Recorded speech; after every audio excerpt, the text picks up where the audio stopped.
Hello everyone, content de vous retrouver. La thématique d'aujourd'hui, Matthieu, le chapitre 20, appelle à la 11e heure.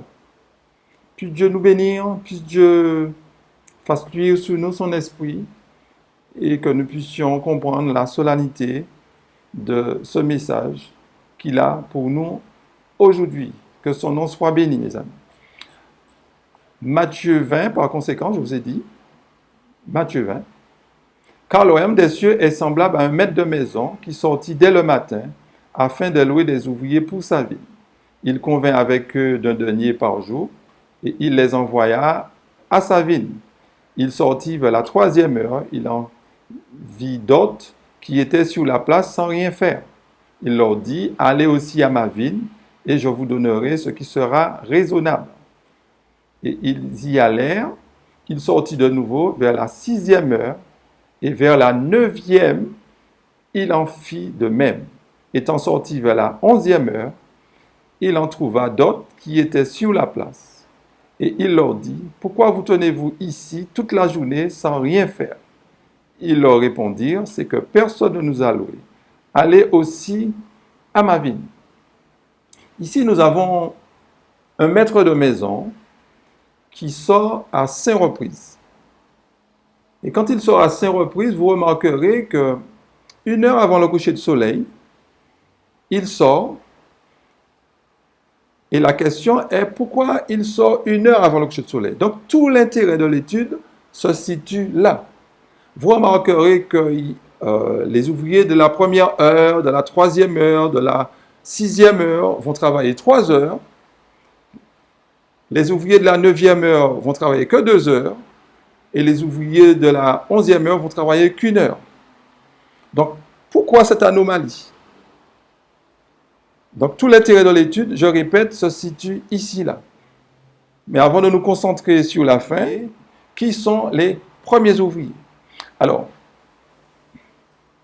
l'horaire, c'est l'horaire juif. Vous avez remarqué, dès le matin, pour nous, on représente 6 heures du matin. 3 heures, 9 heures pour nous.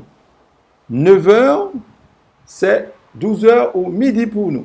Jusqu'à 11 heures, 11 heures, c'est pour nous 17 heures. OK? Donc, dès le matin, c'est au moment où le soleil se lève, où le soleil monte ses rayons de lumière. Donc, c'est au moment où il y a la lumière. N'est-ce pas? Où la lumière. Donc, cette lumière-là, dans la tragédie des siècles, n'est-ce pas?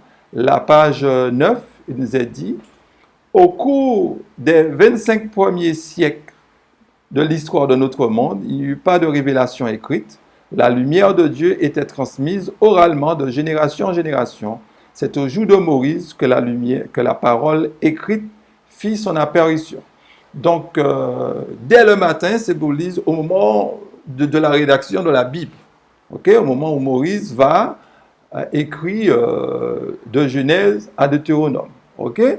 Donc, le maître de maison, vous l'avez trouvé tout seul, le maître de maison ne peut être que Dieu. Parabole, page 348, dans ses rapports avec les vignerons, le maître représente Dieu dans ses relations avec les hommes. Donc, Dieu, dès le matin, va recruter des ouvriers et il va proposer comme salaire denier. C'était le salaire à l'époque d'une journée de travail. Le denier, c'est une monnaie romaine, mais c'était la journée de travail.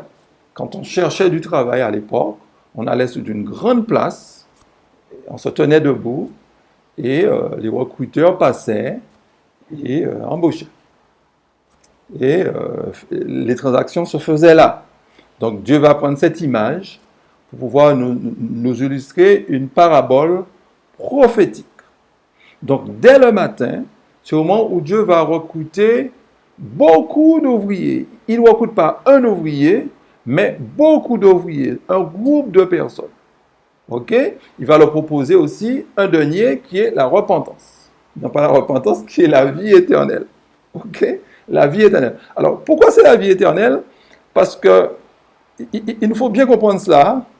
Il ne s'agit pas de travailler pour avoir la vie éternelle, mais le travail qui est demandé à ces ouvriers, c'est de proclamer la bonne nouvelle. Donc ceux qui proclament la bonne nouvelle l'ont déjà. Donc les ouvriers sont des gens qui ont déjà accepté la bonne nouvelle. Et ils vont travailler pour pouvoir le proclamer. Ok? Alors quand je dis la récompense, il nous faut bien comprendre, hein, dans les affaires du monde, l'ouvrier, c'est quand il travaille, il reçoit son salaire.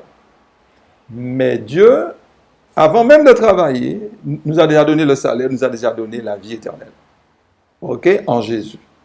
Maintenant, Dieu veut que nous puissions proclamer cette bonne nouvelle à tout être humain. Et tous les ouvriers qui seront recrutés seront là pour pouvoir proclamer cette bonne nouvelle. Donc, les premiers ouvriers, si c'est dès le matin, qui sont ces premiers ouvriers?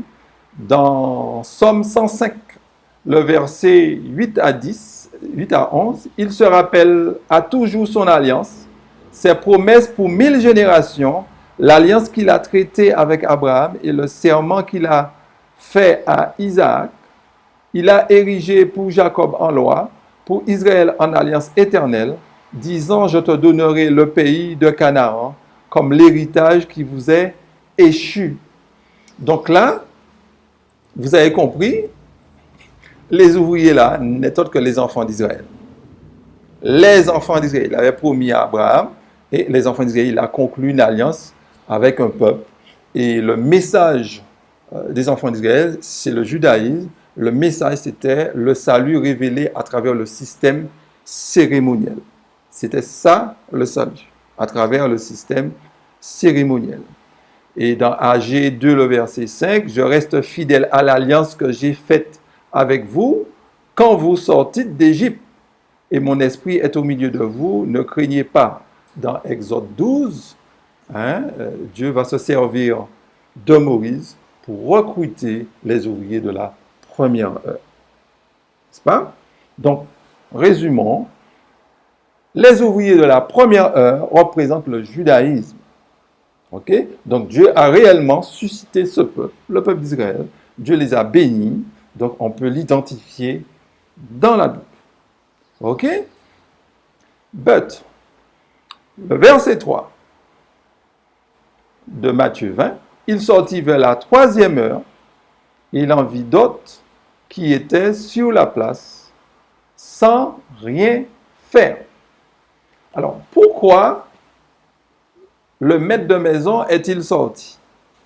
S'il est sorti, c'est parce qu'il a rencontré des problèmes avec les premiers ouvriers. Le soleil avance, le jour avance, les 9 heures arrivent, le maître n'est pas satisfait du travail. Parce qu'une fois que le soleil est couché, c'est les ténèbres. Donc, le maître va sortir à nouveau et il va recruter les ouvriers de la 3e heure. Alors, quel problème qu'il a rencontré avec ces ouvriers-là? Il y a un texte qui résume très bien. Matthieu 27, le verset 20 à 22. Les principaux sacrificateurs et les anciens persuadèrent à la foule de demander Barabbas et de faire périr Jésus. Le gouverneur, prenant la parole, leur dit, « Lequel des deux voulez-vous que je vous relâche ?» Ils répondirent, « Barabbas. » Pilate leur dit, « Que ferai-je donc de Jésus, qu'on appelle Christ ?» Tous répondirent qu'il soit crucifié. Ils ont même dit que Pilate, c'est notre roi. Ils ont même dit que son sang retombe sur nous. Donc, il y a plein de textes qui nous montrent que le judaïsme a fait naufrage. Le judaïsme a rejeté Jésus. Dieu avait suscité le judaïsme.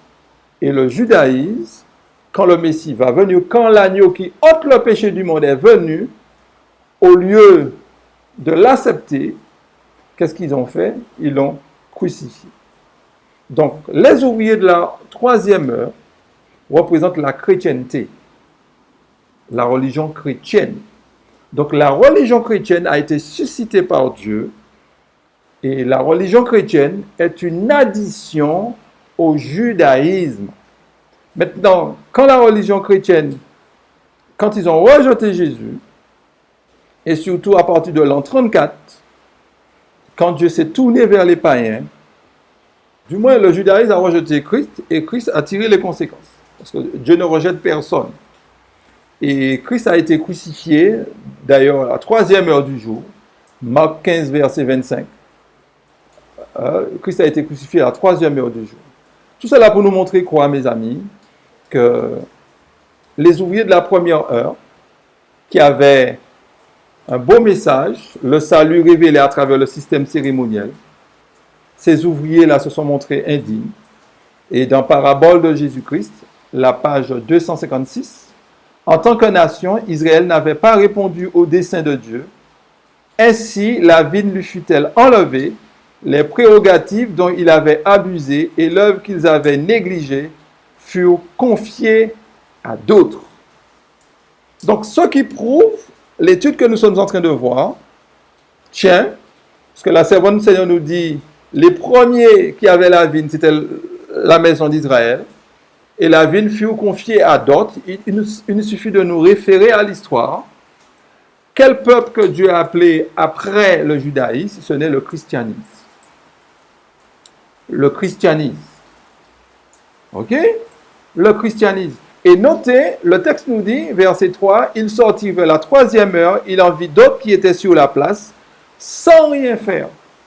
Donc, quand Christ a recruté dans Matthieu 10 les disciples, c'était des gens qui n'avaient pas de responsabilité particulière. C'était des gens, on dit, sur la place sans rien faire. Donc, Dieu a recruté des pécheurs, des personnes qui n'étaient pas les élites de l'époque. Dieu a fait d'eux des ministres. Dieu a fait d'eux des gens qui ont éclairé la terre à l'époque, qui ont éclairé la nation d'Israël, qui ont éclairé leurs contemporains de l'époque. Donc, pour nous montrer que Dieu, il se sert de qui il veut. Donc, les ouvriers de la 3e heure, c'est le christianisme, mes amis. Les disciples que l'on trouve dans Actes des Apôtres, le chapitre 2, ce peuple qui reçoit la puissance du Saint-Esprit et qui est envoyé, là nous avons la Bible, nous avons l'église de Corinthe, l'église de Philippe, etc., etc., etc. Donc, nous voyons le travail que ces disciples ont fait. Mais le texte nous dit quand même, au verset 5, il sortit vers la 6e heure. Il sortit vers la 6e heure. Ce qui veut dire que le maître a rencontré un problème avec les ouvriers de la 3e heure. Il n'a pas rencontré des problèmes avec Pierre, avec Paul, avec Barabbas. Il n'a pas rencontré des problèmes avec ces gens-là. Mais il a rencontré des problèmes avec les nouvelles générations qui sont venues après, qui se sont succédées. Et Paul, en tant que prophète, l'avait vu. 2 Thessaloniciens, le chapitre 2, versets 3 à 4, que personne ne vous séduise d'aucune manière, car il faut que l'apostasie soit arrivée auparavant et qu'on ait vu paraître l'homme du péché, le fils de la perdition, l'adversaire qui s'élève au-dessus de tout ce qu'on appelle Dieu, ou qu'on adore, jusqu'à s'asseoir dans le temple de Dieu et se proclamant lui-même Dieu. Donc, ce texte est clair. Il faut que l'apostasie soit arrivée auparavant. On ne parle pas de l'apostasie du monde, parce que le monde était déjà apostat. Le seul endroit qui n'était pas encore apostat, c'était l'Église. Paul annonce, avant le retour de Jésus, à son époque, que l'Église allait expérimenter l'apostasie. Ça s'est fait. Ça s'est fait. Avec le fils de la perdition. Non pas le père, qui est Satan, mais le fils. Satan a un fils. Le fils, c'est le système papal. Ok? Le fils, c'est le système papal. Donc, ce système-là a donné un coup d'arrêt aux ouvriers de la 3e heure, alors que l'horloge est en train de tourner. Donc, le maître va sortir de nouveau vers la 6e heure. Et là, il va recruter. Alors, vous allez me dire, donc, certainement Luther, peut-être Calvin, peut-être Knox, peut-être Wesley, que sais-je. Le texte nous dit que Dieu recrute des ouvriers, un groupe de personnes. Et notez que chaque fois qu'il recrute, il a un message qui est percutant, un message additionnel, un message original. Et le message qu'il a, le message que les ouvriers de la 6e heure ont, c'est le message, c'est bien ça, Daniel 8, le verset 14. Luther a parlé de la justification par la foi, c'était déjà dans la Bible. Me suivez? Knox a parlé du Saint-Esprit, c'était déjà dans la Bible. Wesley a parlé de la grâce, c'était déjà dans la Bible. Vous comprenez ça? Tout cela était déjà dans la Bible. Oui, le message de William Miller était déjà dans la Bible, mais ce n'était pas prêché, puisque 2300 soirs et matin, c'était une prophétie scellée. 2300 soirs et matin, il a fallu que l'Esprit de Dieu puisse illuminer l'esprit de Miller pour qu'il puisse partir de 457 jusqu'à 1844. Il a fallu qu'il soit illuminé de l'Esprit de Dieu. Là, c'est un message particulier. Et ce message-là, n'est-ce pas, les ouvriers de la 6e heure, oui, c'est le mouvement protestant, mais il faut bien comprendre, c'est le mouvement millérite. Ok, ça ne peut être qu'un mouvement protestant, parce que l'Église chrétienne a été stoppée par le pouvoir catholique. Donc, les ouvriers de la 6e heure ne peut être que dans le protestantisme qu'on peut le trouver. Ok? Donc, dans Apocalypse, le chapitre 10, n'est-ce pas? Versets 8 à 10. Et la voix que j'avais entendue du ciel me parla de nouveau et dit, va prendre le petit livre ouvert dans la main de l'ange qui se tient debout sur la mer et sur la terre. Et j'allais vers l'ange et lui disant de me donner le petit livre. Il me dit, prends-le et avale-le. Il sera amer à tes entrailles, mais dans ta bouche, il sera doux comme du miel. Je pris le petit livre de la main de l'ange et je l'avalai.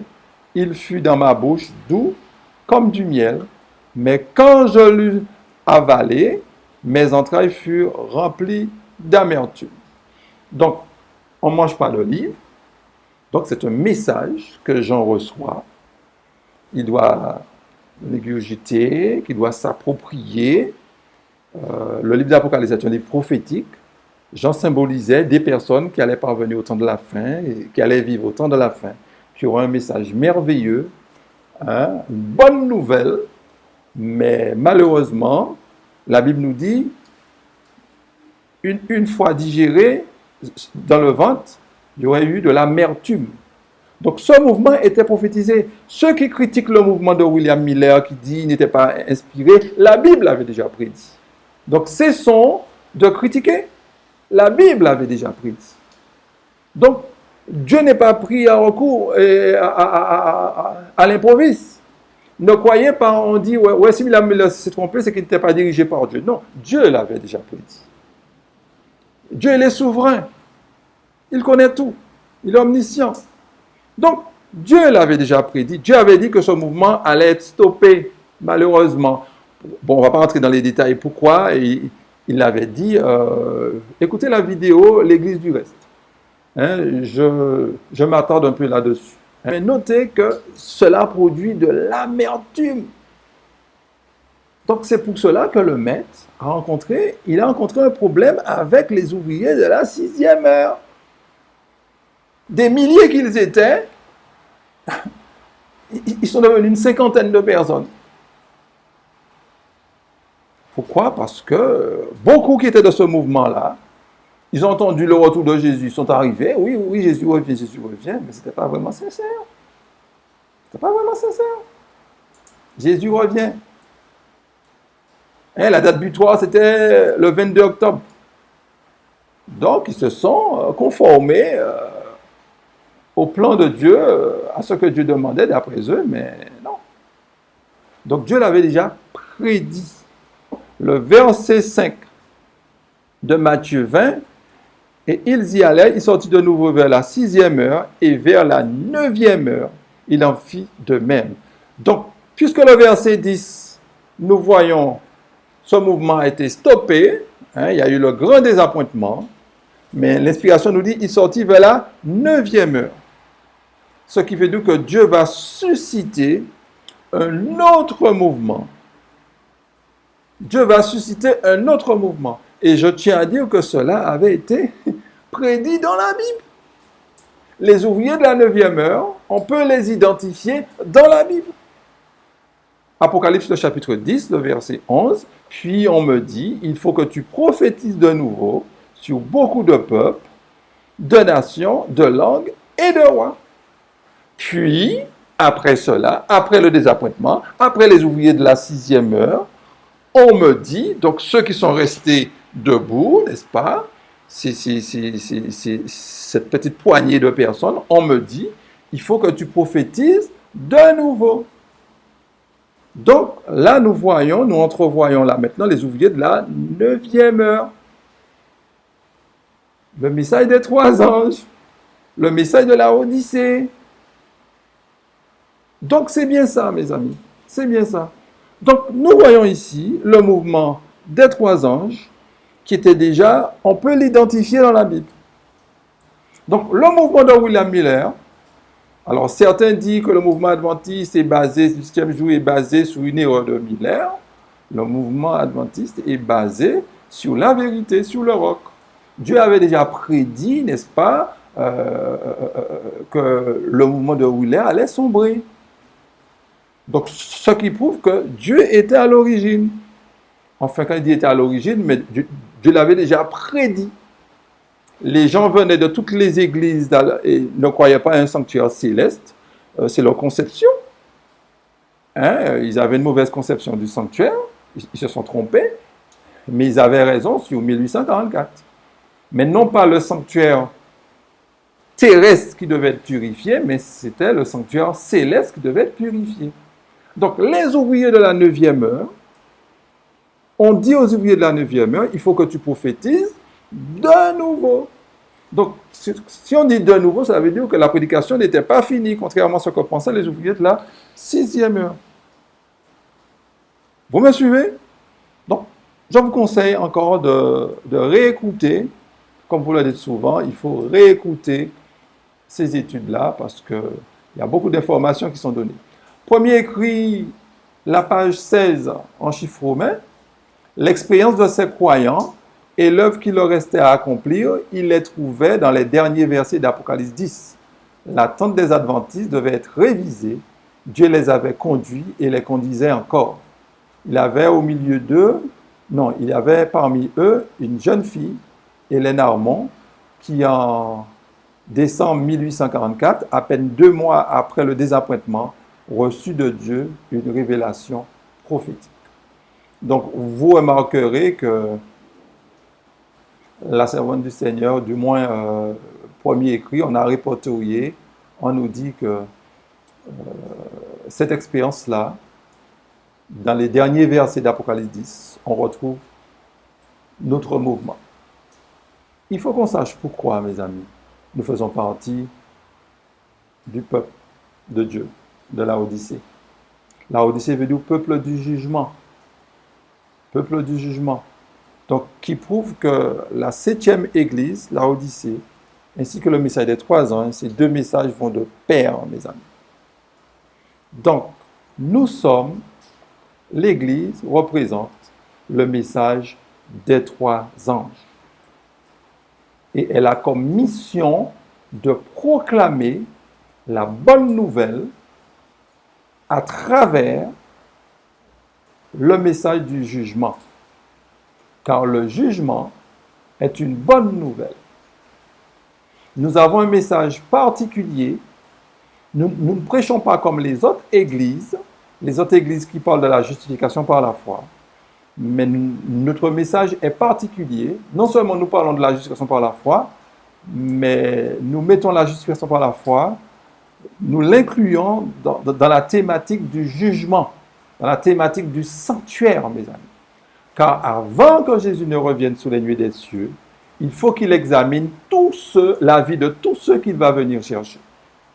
Il faut qu'il examine tout cela, mes amis.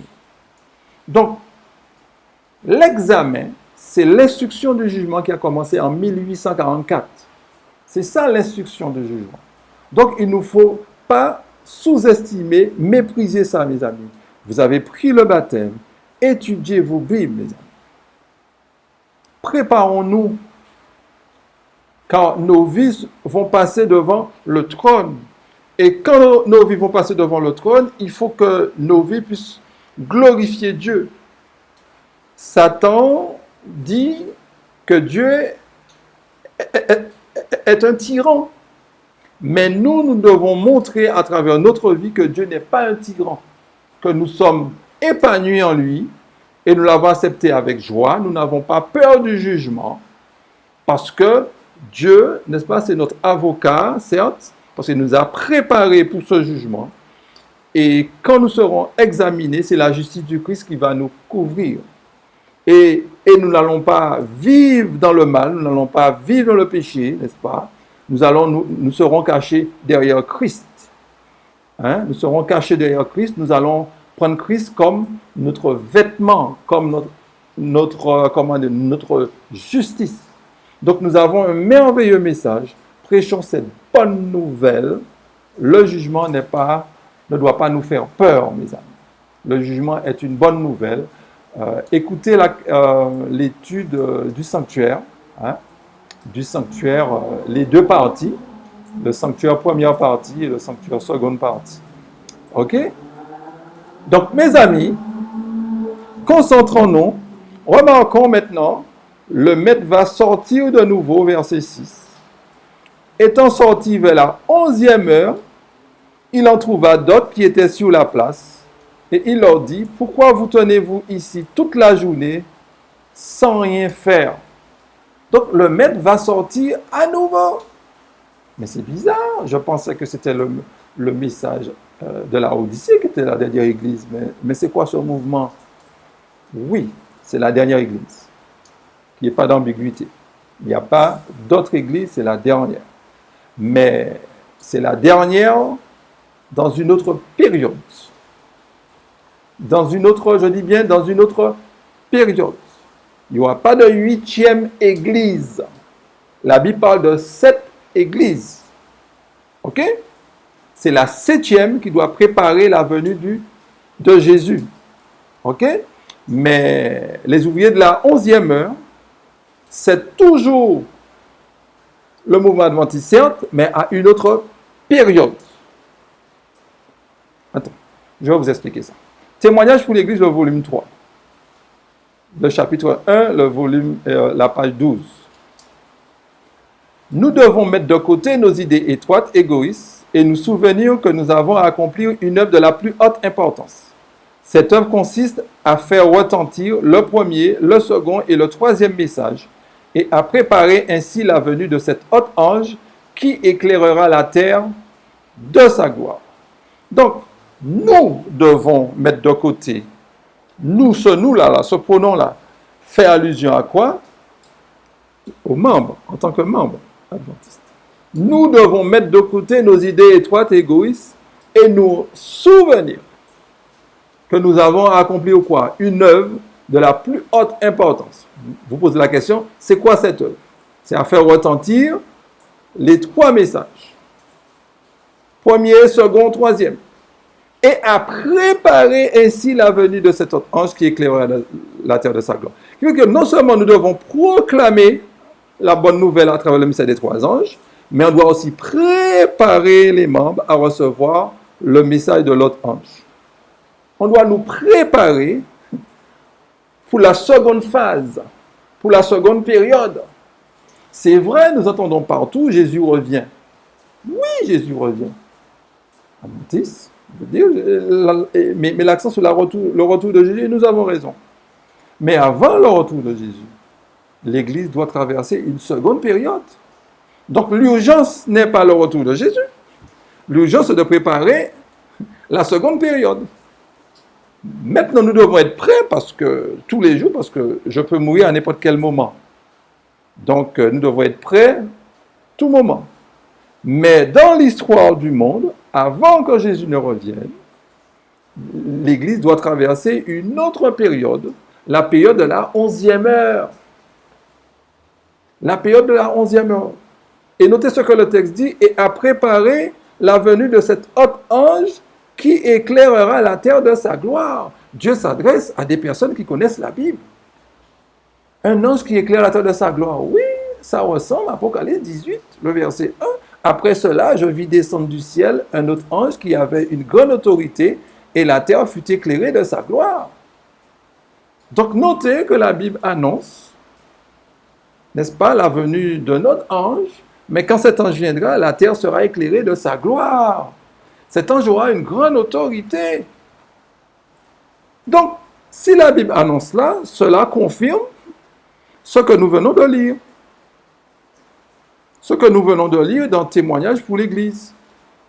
Nous devons mettre de côté nos idées étroites, mes amis, et nous rappeler que nous avons une œuvre de la plus haute importance à accomplir. C'est quoi cette œuvre? À prêcher le message des 3 anges, mais aussi à préparer la venue de cet autre ange, l'ange d'Apocalypse 18. Un jour, nous allons faire l'étude de l'autre ange, et je donnerai plus d'informations là-dessus. OK? Mais rappelons-nous, l'ange d'Apocalypse 18 a une grande autorité. Et dans Apocalypse chapitre 14, le verset 6, je vis un autre ange qui volait par le milieu du ciel, ayant un évangile éternel pour l'annoncer aux habitants de la terre, à toute nation, à toute tribu, à toute langue et à tout peuple. Notez que le message des 3 anges vole au milieu du ciel.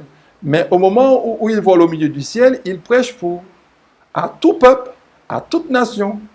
Donc c'est notre mouvement, mais à une autre période. Dans Apocalypse 14, c'est une autre période. Dans Apocalypse, le chapitre 10, le verset 11, qu'est-ce qu'il a dit? Puis on me dit, il faut que tu prophétises sur beaucoup. Notez, on n'a pas dit sur tout. Sur beaucoup de peuples, beaucoup de nations, beaucoup de langues, beaucoup de rois. Donc nous sommes à l'époque où nous prêchons sur beaucoup. Mais bientôt, nous allons prêcher sur tout. À quel moment nous allons prêcher sur tout? Quand nous aurons la puissance du Saint-Esprit. OK? Donc, je répète, 2 périodes. Oui, Jésus revient, mais avant la venue de Jésus, on doit traverser une autre période. Et l'autre période que nous allons traverser, mes amis, ça sera une période où la terre aura énormément de difficultés. Socialement, la terre sera vraiment dans une position que nous allons voir un peu plus tard. Mais notez dans la tragédie des siècles, le chapitre 38, la page 664, pour nous montrer que ça sera vraiment une autre période. Les serviteurs de Dieu, le visage illuminé d'une sainte consécration, iront de lieu en lieu proclamer le message céleste. Des milliers de voix le feront retentir dans toutes les parties du monde. Les malades seront guéris, des miracles et des prodiges accompagneront les croyants. Satan, de son côté, opérera des miracles trompeurs jusqu'à faire descendre le feu du ciel sur la terre à la vue des hommes. Ainsi, les habitants de la terre seront mis en demeure de prendre position. Donc, notez que la servante du Seigneur, dans ce livre, Tragédie des siècles, d'ailleurs, le nom du chapitre, c'est l'avertissement final. Final. Donc, ce qui prouve que c'est devant nous où on sera rempli de la puissance du Saint-Esprit, les malades seront guéris, le feu du ciel. Rappelons-nous d'Apocalypse chapitre 13, où la bête à 2 cornes fera tomber le feu du ciel. Donc, à ce moment-là, on sera en pleine image de la bête. En pleine image de la bête. Pour affronter l'image de la bête, il faudrait que l'Église soit revêtue de la puissance du Saint-Esprit. Nous ne sommes pas prêts à affronter le nouvel ordre mondial. Nous ne sommes pas prêts pour ça, mes amis. Nous ne sommes pas prêts pour ça. Nous ne sommes pas prêts pour ça. Donc, pour être prêts pour ça, pour faire cette transition, il nous faudra traverser une expérience. Il y a 2 périodes. La période sur beaucoup et la période sur toutes les nations. Mais avant de faire cette transition-là, il nous faut lire Ésaïe 66, qui va nous mettre tous d'accord. Ésaïe 66, à partir du verset 15 jusqu'au verset 20. Car voici l'Éternel arrive dans un feu, et ses chars sont comme un tourbillon. Il convertit sa colère en un brasier et ses menaces en flammes de feu. C'est par le feu que l'Éternel exerce ses jugements. C'est par son glaive qu'il châtie toute chair. Et ceux que tuera l'Éternel seront en grand nombre. Ceux qui se sanctifient et se purifient dans les jardins, au milieu desquels ils vont un à un, qui mangent de la chair de porc, des choses abominables et des souris. Tous ceux-là périront, dit l'Éternel. Je connais leurs œuvres et leurs pensées. Le temps est venu de rassembler toutes les nations et toutes les langues. Elles viendront et verront ma gloire. Je mettrai un signe parmi elles, et j'enverrai leur échappée vers les nations, à Tarsis, à Pul, à Lude, qui tirent de lac, à Tubal et à Javan, aux îles lointaines qui jamais n'ont entendu parler de moi, et qui n'ont pas vu ma gloire. Ils publieront ma gloire parmi les nations. Ils amèneront tous vos frères du milieu de toutes les nations, en offrande à l'Éternel, sous des chevaux, des chars, sous des litières, sous des mulets, des dromadaires, à ma montagne sainte, à Jérusalem, dit l'Éternel, comme les enfants d'Israël apportent leurs offrandes dans un vase pur à la maison de l'Éternel. Donc, l'Éternel arrive, ce n'est pas son retour, parce qu'il tue non seulement un grand nombre, mais surtout, il envoie les rééchappés vers les nations. Quand Jésus revient, il n'envoie pas un reste prêché chez les nations. Et notez que ce reste-là, dont parle le verset 19, va publier la gloire de l'Éternel. Ça ressemble étrangement à Apocalypse 18, à partir du premier verset. Ça ressemble à Témoignage pour l'Église, le volume 3, la page 12. Ça ressemble à Tragédie des siècles, la page 664. OK? Ça ressemble aussi aux ouvriers de la 11e heure. Donc la 11e heure, les ouvriers de la 11e heure, à quel moment ils vont prêcher? C'est quand Dieu va intervenir. Notez que ceux qui vont périr, ce sont des gens qui se sanctifient et qui se purifient. Donc ce sont des croyants, mais qui ne se purifient pas dans la parole de Dieu, mais qui se purifient à travers les choses de la nature, à travers la création, non pas à travers le Créateur. Ces gens-là vont périr. Maintenant, le reste est envoyé vers les nations, n'est-ce pas? Est envoyé vers les nations, et ces nations-là auront le privilège d'entendre cette bonne nouvelle du royaume. Cette bonne nouvelle. Comme je me dis souvent, de même que l'on distingue le jour et la nuit, les gens vont entendre l'évangile. Dieu a des âmes aux quatre coins de la terre, et Dieu va les ramener dans sa bergerie. Dieu va les emmener, du moins, dans sa bergerie. Et là, nous sommes aux ouvriers de la 11e heure, mes amis. 11e heure. On parle de rééchapper. OK? Donc, dans Message choisi, le volume 2, le chapitre 1, la page 16. Je ne prononce pas mes propres paroles quand je dis que l'Esprit de Dieu n'abandonnera. Non, je reprends. Je ne prononce pas mes propres paroles quand je dis que l'Esprit de Dieu abandonnera ceux qui, au jour de l'épreuve et de l'opportunité, n'auront pas su distinguer la voix de Dieu ou apprécier les appels du Saint-Esprit. À la 11e heure, des milliers de personnes verront et reconnaîtront la vérité. Voici les jours viennent, dit l'Éternel, où le laboureur suivra de près le moissonneur. Et celui qui foule le raisin, celui qui répand la semence. Amos 9, le verset 13. L'Église sera surprise par la rapidité avec laquelle s'effectueront les conversions. Et seul le nom de Dieu sera glorifié. Ce texte-là est clair, mes amis. Le texte nous dit, n'est-ce pas, Dieu nous dit, il ne prononce, et Ellen White nous dit, elle ne prononce pas ses propres paroles. Elle est en train de nous dire, elle est animée de l'Esprit de Dieu quand elle parle. Et elle dit qu'à la 11e heure, des milliers de voix verront et reconnaîtront la vérité. Remarquez le temps là, ici. C'est au futur. C'est pour cela que je vous dis que nous devons traverser une autre période. Les ouvriers de la 11e heure, c'est dans l'avenir, mes amis. Contrairement à ce que j'entends ici et là sur certaines chaires, nous ne sommes pas encore à la 11e heure. Les ouvriers de la 11e, nous ne sommes pas encore à la 11e heure. J'entends sur les horaires, sur les horloges, nous sommes à -5, nous sommes moins... Mes amis, nous ne sommes pas encore à la 11e heure. À la 11e heure, ça sera un moment de persécution. À la 11e heure, mais ça sera un moment aussi de la prédication de l'évangile.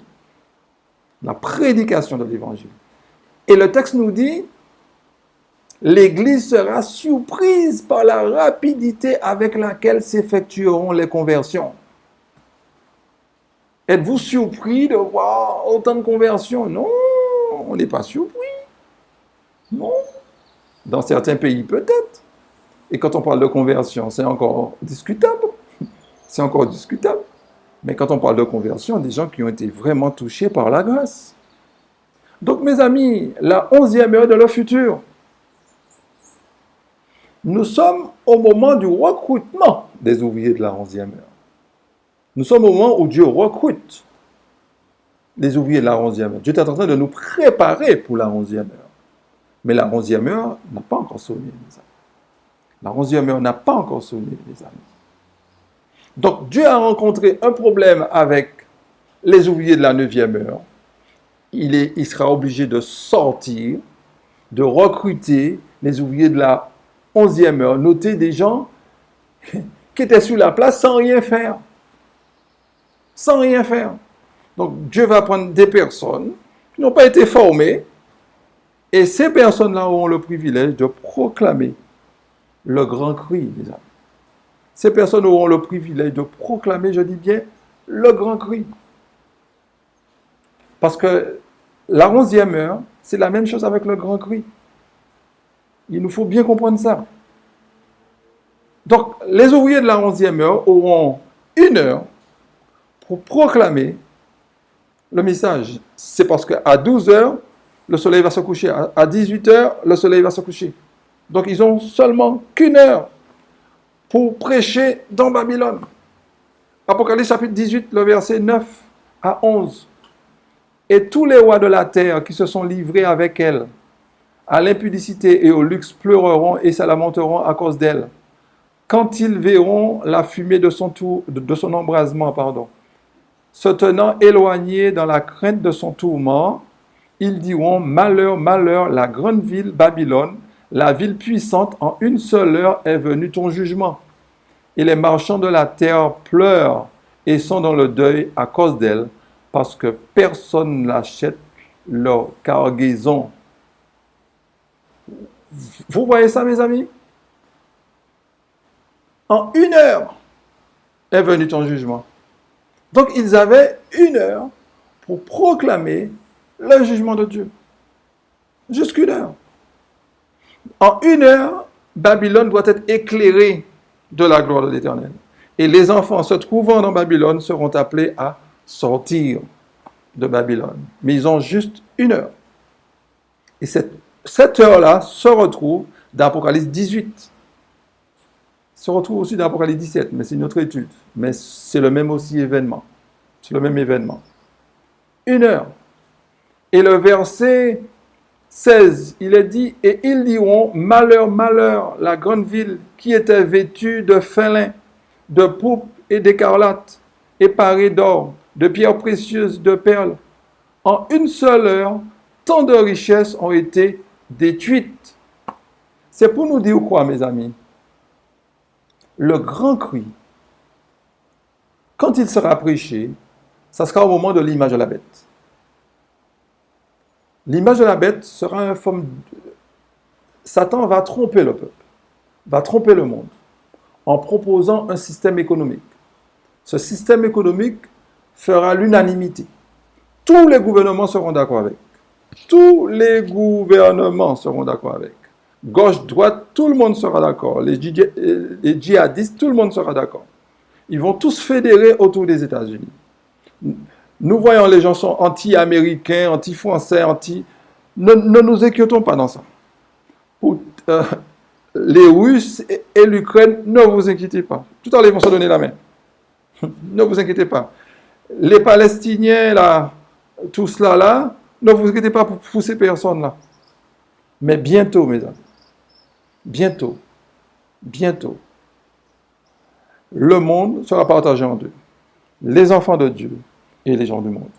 Les gens du monde vont faire la guerre aux enfants de Dieu. Ne nous trompons pas. Quand le monde devra choisir entre Jésus et Barabbas, le choix sera fait, mes amis. Facilement, mes amis. Donc, bientôt le monde va changer.